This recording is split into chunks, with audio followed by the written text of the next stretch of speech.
यह कोई कहानी नहीं, ये एक वास्तविकता है। महाभारत में कई ऋषियों और साधुओं ने अपने अनुभवों और विचारों को समाहित किया है, जिससे यह ग्रंथ अत्यंत प्रभावशाली और शिक्षाप्रद हुआ है।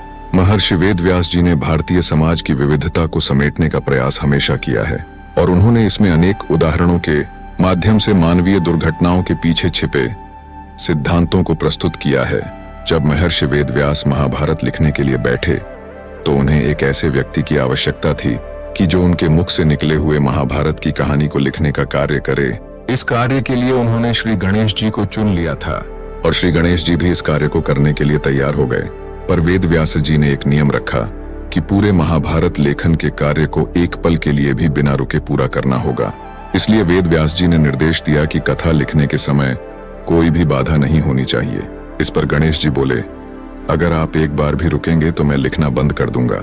महर्षि वेदव्यास ने गणेश जी के इस नियम को मान लिया, किंतु वेदव्यास जी ने गणेश जी के सामने और एक नियम रखा और कहा, गणेश आप जो भी लिखोगे वो सोच समझ कर ही लिखोगे। गणेश जी भी उनके इस नियम के आधार स्तंभ को मान गए और दोनों महाभारत के महाकाव्य को लिखने के लिए बैठ गए।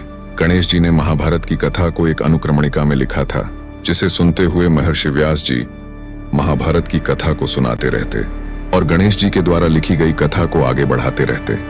वेदव्यास जी महाकाव्य को अपने मुख से बोलने लगे और गणेश जी समझ समझ कर जल्दी जल्दी लिखने लगे।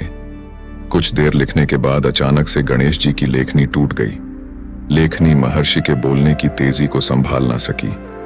गणेश जी भी समझ गए कि उन्हें स्वयं अपने भीतर थोड़ा सा गर्व हो गया था, इसीलिए श्री गणेश जी महर्षि की शक्ति और ज्ञान को न समझ सके। उसके बाद उन्होंने धीरे से स्वयं ही अपने एक दांत को तोड़ दिया और स्याही में डूबाकर अतिरिक्त महाभारत की कथा लिखने लगे। इसी घटना ने गणेश जी को एक दंत के नाम से प्रसिद्ध किया है, जो उनके एक दंत के अभाव के कारण है।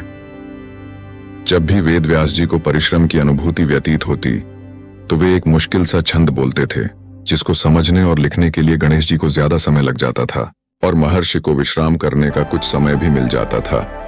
और इसी तरह महर्षि वेदव्यास जी और गणेश जी को महाभारत लिखने में 3 वर्ष लग गए और इसी तरह महाभारत का निर्माण हुआ।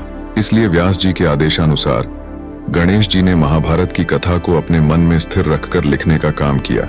गणेश जी की प्रतिभा और बुद्धिमत्ता के कारण कथा बिना किसी विघ्न के लिखी गई। इस कथा के अनुसार गणेश जी ने लिखते समय अपने दांत का उपयोग किया, जो कि महाभारत के रचनाकार महर्षि व्यास जी की प्रेरणा से हुआ। गणेश जी के दांत टूटने का कोई अन्य विशिष्ट कारण नहीं है। यह कथा केवल उनकी बुद्धिमत्ता और कला की महिमा को दर्शाने के लिए है। इस प्रकार महाभारत की रचना गणेश जी की साहित्यिक श्रेष्ठता और महर्षि वेदव्यास जी के ज्ञान के समन्वय से हुई।